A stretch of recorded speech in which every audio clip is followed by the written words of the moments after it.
Does DLSS work in VR? Short answer, yes, but not with frame gen. DLSS regular works, DLSS frame generation does not work.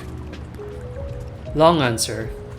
So what DLSS does is it upscales and increases your performance of games, and this works in VR for games that support it.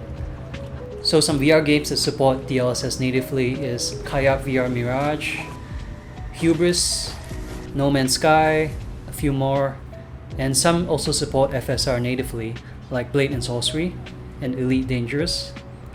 So there are a bunch of games that support it natively, and some also support DLAA, like No Man's Sky.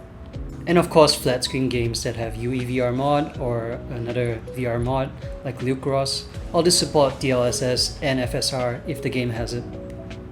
However, there's another DLSS called frame generation, and frame generation does not work in VR, according to some very smart people that are way smarter than me, like Matthew and mbucchia.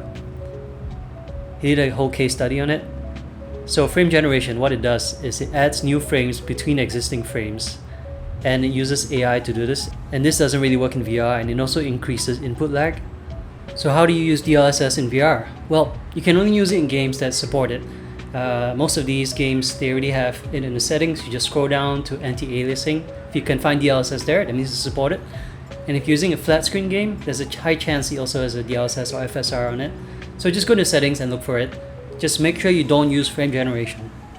So now there's a new DLSS 4, which works in VR, but frame generation does not work. You can also use a free app called DLSS Swapper that lets you change the DLSS for games. So let's say you want to increase this game to the latest DLSS 4, you just press on the latest version and press swap. Then your game, voila, uses the latest DLSS. You want to change it back, just press reset. Easy! VR also has its own form of performance improvement. We call it space warp or motion smoothing. So Oculus has their own one called ASW, Virtual Desktop has their one called SSW, and Steam has their one called motion smoothing. They all do similar things to increase the performance by generating frames. To summarize, regular DLSS works in VR, but frame generation DLSS does not work in VR as of now.